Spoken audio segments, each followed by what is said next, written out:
Today, the Louvre has 10 million visitors wandering through a maze of rooms and corridors. In all, 14 kilometers of perfectly studied routes for observing nearly 40,000 artworks. The museum comprises 22 escalators, 75 elevators, and 10,000 stairs.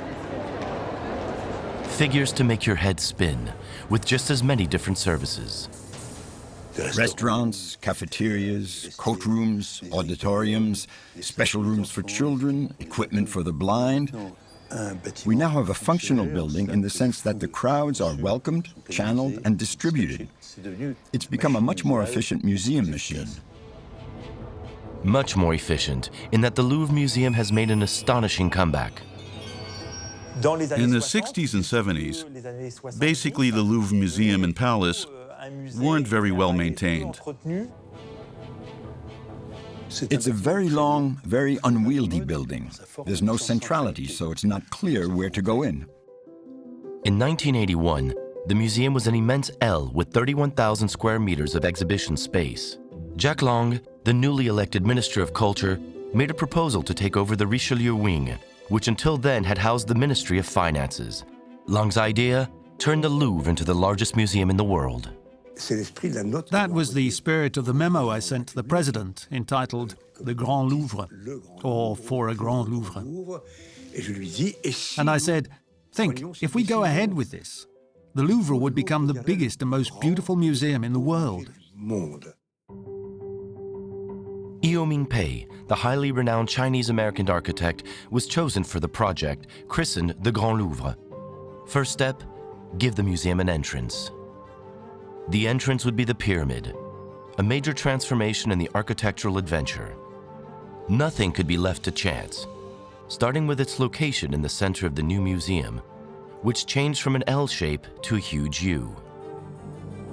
The illogical place, if it's three great wings of the Louvre, like forming this shape, would be to put it in the middle, right there.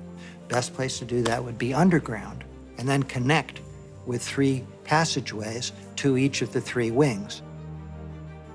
The depth of the lobby was settled upon at 9 meters for 2,000 square meters of surface area. The challenge was to take visitors down into a vast lobby that didn't have an underground feel to it, like a subway station. Well, if it was underground, it would need light. So the idea came to my father to have effectively a big skylight, which would also be the entrance. It was no small constraint to respect the view of an 800-year-old palace. Doing so ruled out the idea of a square or dome. The architects set their sights on the most logical shape, the pyramid. Now it was a question of dimensions.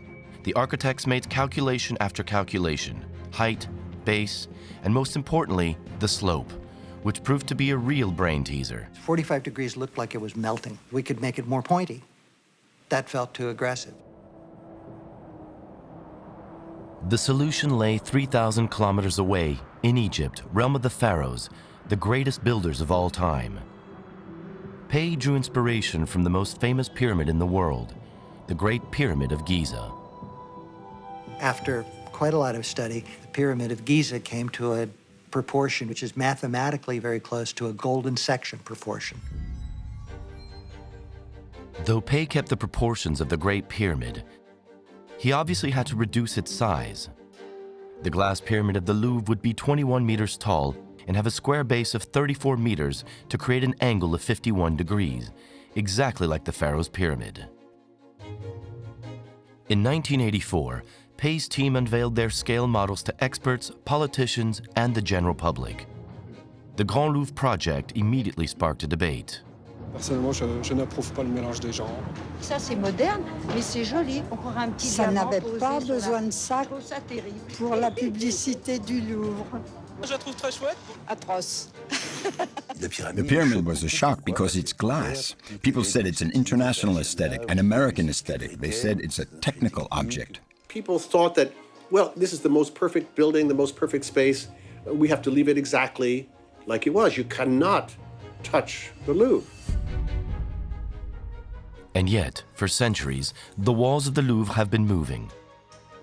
Excavations made for the museum renovation project would bring the foundations of the first castle back to light, built 800 years ago. Massive towers and long stone walls. Here we are 8 meters below the Cour Carrée courtyard, at the foot of the ancient fortress that was the original Louvre. Our architectural adventure begins in the Middle Ages. Paris was a capital, the capital of a kingdom of France much smaller than today's France, and it was a capital under threat by the English. The English were just 60 kilometers from Paris. And so, King Philippe Auguste, in 1190, before he set off on the Crusades, decided to protect his capital and erected a wall around the city. The wall stopped at the Seine. On the right bank, the king built a fortress to reinforce the vulnerable spot and prevent assailants from getting in. The first Louvre castle was in no way a residence for the king. It really was a kind of garrison, an exclusively military edifice. The first square, very conventionally, consisted of a fortified bastion with sides measuring roughly 75 to 80 meters, with a keep in the center. An enormous tower 30 meters tall and 15 meters in diameter, a monumental construction. The stones for the Louvre were ferried in by boat from the quarries of Paris and the Oise region. The Louvre is made of very high-quality limestone, very fine and highly water-resistant. That's what was used to build the walls of the Louvre, and it's one of the Louvre's unifying factors. Until the 19th century, the stones of the Louvre would come from the same quarries. For 600 years, the castle was built using this noble material mined from the ground beneath Paris. And for his fortress, besides the handsome stones, King Philippe Auguste could also count on the knowledge and expertise of his craftsmen. Philippe Auguste's fortress benefited from the logistics and prolific workforce that had developed around the extraordinary activity of cathedral building. It would take about 10 years to build the square fortress. In 1202, it was the first piece of the puzzle to form the Grand Louvre as we know it today. 2 centuries later, with the urban expansion of Paris, a new city wall was erected to protect its recently developed districts. The Louvre castle found itself inside the enclosure. From then on, the city surrounded the castle, so the castle no longer served a defensive purpose. In 1364, Charles V decided to transform the military fortress into a royal residence. The transformation of the castle into a residence was visible from the outside, because certain parts of the edifice were raised and large windows were opened in the walls which had previously been fortified. Charles V took over this spot of power and said, "Here I am, I'm the strongest, and I'm replacing all this with another kind of strength, intelligence and refinement." Charles V was called the Wise King. He was lettered and would create a library, complete with ornate woodwork and extending 3 stories high, which held over 900 works. To the north, an architectural element made its grand appearance, the garden. Before that, it was a fortified castle. There was no garden because there was no reason for one. And then there arose the inseparable coupling between royal residence, a palace, and garden. The pairing became a defining element of French composition. Despite all the comforts brought to the Louvre, the royal residence would be abandoned by Charles V's successors, who fled Paris when it was under siege during the 100 Years' War. It wasn't until the 16th century, in the more peaceful context of the Renaissance, that a new chapter in the history of the Louvre was written. 200 years after the last renovations that turned the fortress into a royal residence, Henry II longed to compete with the impressive achievements of his European rivals. The medieval Louvre undoubtedly seemed like a rather dated, old-fashioned chateau in terms of the modernity of the new architecture that was developing in Italy and in France. The Louvre's massive tower was demolished, along with the West Wing. Then, in 1546, it was rebuilt on the super foundations of the medieval fortress. The Lescaut Wing, named for its architect, is one of the most beautiful vestiges of this era. It lies in the Louvre Cour Carrée. The reconstructed edifice was marked mainly by a new sense of regularity. The ensemble of the facade is now defined by geometry. Windows are distributed symmetrically, and the front door is in the center of the facade. We're no longer dealing with technological challenges or Gothic architecture. We know how to build. So where do the concerns lie? With style, decoration, ornamentation. The facade is decorated with numerous sculptures, all to the glory of the king. We also note the use of new forms inspired by antiquity, forms we see on monuments in Italy. They were used here to decorate the facade, particularly the columns. At the king's request, Pierre Lescot created a supplementary half-story and a mansard roof. The upper part of the roof was no longer pointed, but flat with a small terrace. This prototype, built at the Louvre, was the first of its kind in Paris and would go on to be used in several buildings throughout the capital. The transition from the medieval Louvre to the Renaissance Louvre was radical. Take the interior distributions, for example. One thing that radically changed were the stairways. Medieval stairs were all spiral staircases. These staircases, an incredible innovation from the Middle Ages, were real space savers with their narrow steps spiraling around a central axis. But during the Renaissance, the staircase evolved beyond a simple tool for getting around. It became an element of prestige. At the northern extremity of the building, Pierre Lescot built a highly modern straight staircase for the Louvre. Gone was the spiral, and in its place, a direct path from one floor to the next. The result was magnificent. The formal procedures of the court required layouts where people could walk several abreast, where the king's appearance could be dramatized. For instance, him walking down the stairs. It's not the Folie Bergère, but almost. We're already in a narrative of representation. From his apartments, the king would walk down this richly decorated staircase to his immense 450 square meter grand ballroom. A room which today is devoted to masterpieces of ancient sculpture. The Salle des Caryatides was designed to be a majestic ballroom with a balcony for musicians. This made it the ideal setting for all sorts of events. The musician's balcony is supported by 4 caryatides. These columns of Roman inspiration in the form of female figures were sculpted for the first time at the Louvre. Pierre Lescot's work was immediately perceived as a sort of manifesto of French architecture, of an almost unsurpassable horizon. Under Henry II, only the west and south wings were rebuilt. As the chateau continued its slow transformation, another construction project, located to the west, would alter the structure of the Louvre. In 1559, Henry II died accidentally in a tournament.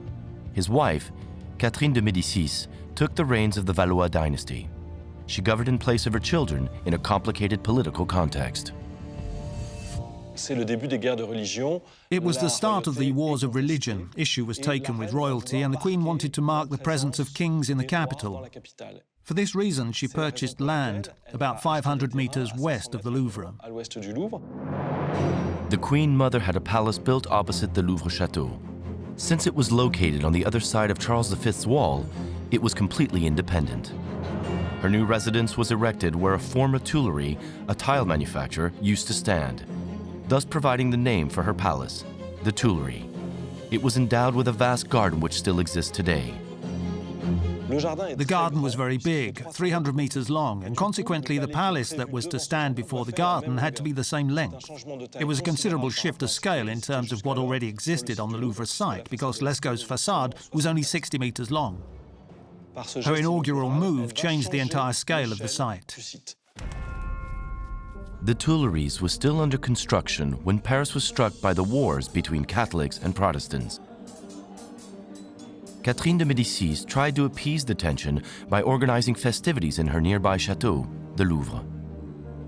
The Louvre was a place of celebration and leisure, but also a place where tragic events took place, particularly on St. Bartholomew's Day, August 24th, 1572. Everyone was gathered in the Caryatides ballroom to celebrate the wedding of Catherine de Médicis' Catholic daughter Margot to Protestant Henri de Navarre, the future Henry IV. Sometimes it's said that the wedding was a kind of fireworks in a powder keg, and that's exactly what it was. The Catholic leaders decided to eliminate the main members of the Protestant party. The situation quickly went from bad to worse, spilling outside the Louvre to become a genuine massacre throughout the city. Over 3,000 Protestants were killed throughout Paris, and this actually sparked off a massacre that spread throughout France. The walls of the Louvre would long resonate with the screams and howls from this night of horror.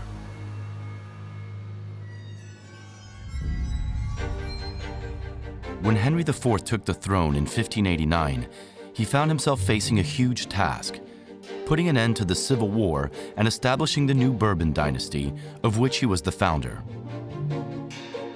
He was a disputed monarch because he had very distant ties to his predecessors, the Valois. He also had to reaffirm his presence in the capital and prove himself to be the worthy successor of the Valois kings who were there before him.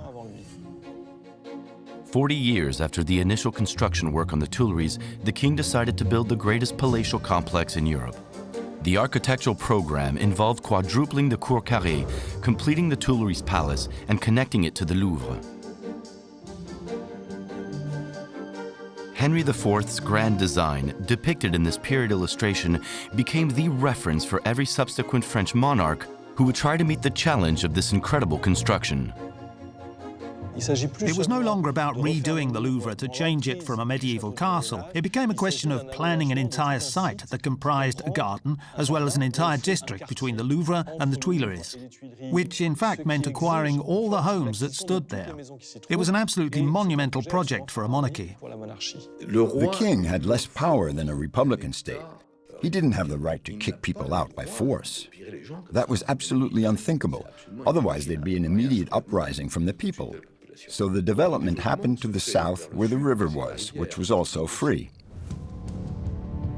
The wall along the Seine was destroyed and a colossal construction project began, the Grande Galerie, the first extension to the palace. The Grand Gallery that links the Tuileries, the Queen's Palace to the King's Palace, is exceptional for its size and its length. It's practically half a kilometer long. At this scale, it's no longer a building. It's a portion of the city. The construction site was gargantuan for the time. The scale of Paris, which was still a medieval city in terms of its narrow streets, its density. All of a sudden, we have a rectilinear dimension, completely out of line with the site. Starting in 1595, hundreds of workers were mobilized to build this two-storied gallery that joined the Louvre to the Tuileries. The immense construction project, which lasted 13 years, benefited the entire city of Paris. Today, we don't really realize it. The Seine is flanked with quays, so everything is channeled in an extremely precise manner. That wasn't the case at all back then. The gallery along the water also had an urban function. It gave a neatness to the riverbank and solidity, because there was a need for infrastructure. That's mainly what the work was. On the upper floor of the 460-meter-long edifice, the king could now stroll the full length of the hallway in complete security. The ground floor was reserved for artists. Painters, sculptors, engravers, silversmiths. 27 studios were created for artists. It was a place to display the collections that represented the king's power, his taste, and his role in society. For Henry IV, it was a small museum before its time, and certain statues from the period can still be viewed today, like this Diana with a deer or David and Goliath. The king's project was brutally interrupted when in 1610 he was assassinated by a fanatic in the street just outside the Louvre. The death of Henry IV didn't spell the end of his grand design. On the contrary, every succeeding monarch would be obsessed with completing the project of the vast palace. It became a genuine political issue. The sign of success and effectiveness of a regime was to be able to complete the Louvre. What also made it quite complicated was that as the renovations were successfully pursued, it was necessary to both modify and fit it to an existing system, which is very complicated for architects. Completing Henry IV's gargantuan project was far from easy.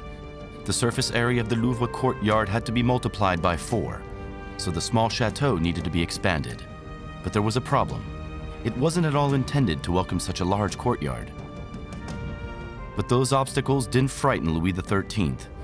In 1639, the king began by doubling the facade of the Lescaut wing, the new west side of the square, now stretching 120 meters. They didn't want to destroy the unity and beauty of Lescaut's model, so they decided to double it.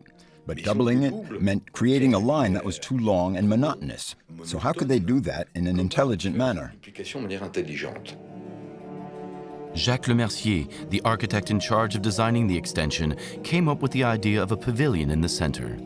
A new symmetrical axis was created. He then invented the model of the much higher central pavilion. 45 meters tall, the highest point of the Louvre. Some people viewed the new pavilion as more or less the successor of the medieval keep that had disappeared. In addition, the keep was topped with a rather special dome because it's square and there are ridges on four sides. That dome would become a model for royal architecture. When Louis XIII died in 1643, only the west wing of the Cour Carrée was completed. But the renovations underway already announced the major works of his son, Louis XIV, one of the greatest constructors of the Louvre.